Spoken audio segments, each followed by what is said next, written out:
బూటక వాగ్దానాలతో గద్దెనెక్కిన ఈ ఎన్డీఏ కూటమి ప్రజలకు ఇచ్చిన ఏ ఒక్క హామీలు నెరవేర్చకపోగా సూపర్ 6 పథకాలు సూపర్ హిట్ అయ్యాయని సభలు సమావేశాలు నిర్వహించడమే కాకుండా ప్రజలకు సంబంధించిన ఆస్తులను ప్రైవేటు వ్యక్తులకు అప్పజెప్పి 99 పైసలకే కార్పొరేట్ శక్తులకంతా ప్రజల ఆస్తులన్నీ అమ్మిగొట్టే ప్రయత్నం చేస్తా ఉన్నారు ఈ కూటమి ప్రభుత్వం.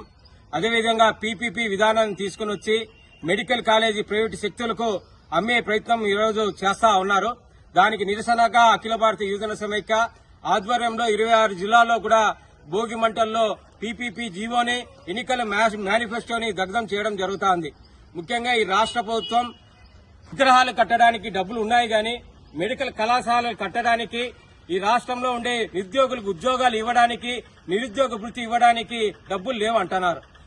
మొన్న నారాయణ గారు ఎన్టీఆర్ విగ్రహానికి వేల కోట్ల రూపాయలు డబ్బులు కేటాయించి రాజధానిలో పెద్ద విగ్రహాన్ని ఏర్పాటు చేస్తామని కూడా చెప్తా ఉన్నారు. మేము ఒకటే సూటిగా ఎన్డీఏ ప్రభుత్వాన్ని అడుగుతా ఉన్నాం, ఆ విగ్రహం ఏర్పాటు చేయడం వల్ల నిరుద్యోగ సమస్యలు పరిష్కరిస్తాయా?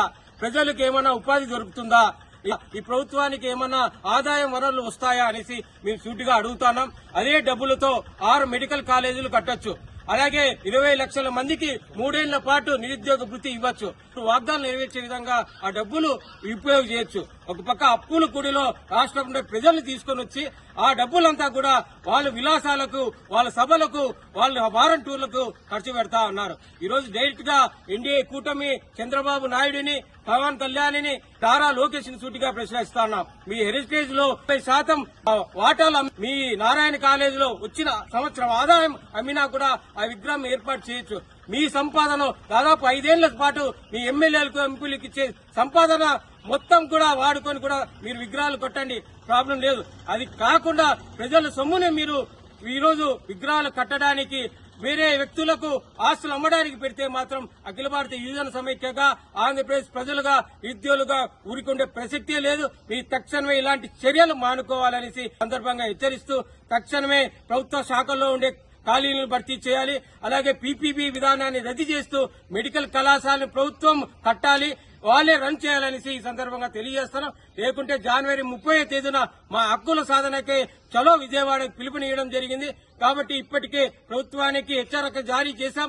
ఇప్పుడు కూడా మరొక పీపీ విధానాన్ని వెంటనే రద్దు చేయాలి. పీపీ విధానాన్ని వెంటనే రద్దు చేయాలి. ఇదేమి రాజ్యం, ఇదేమి రాజ్యం, దొంగల రాజ్యం, దోపిడీ రాజ్యం, ఇదేమి రాజ్యం, ఇదేమి రాజ్యం, దొంగల రాజ్యం, దోపిడీ రాజ్యం. ఆటగాని ఎన్డీఏ కూటమి ప్రభుత్వం, ఆటగాని ఎన్డీఏ కూటమి ప్రభుత్వం, ఆటగాని ఎన్డీఏ కూటమి ప్రభుత్వం రద్దు చేయాలి. పీపీ విధానాన్ని వెంటనే రద్దు చేయాలి. రద్దు చేయాలి. పీపీ విధానాన్ని వెంటనే రద్దు చేయాలి.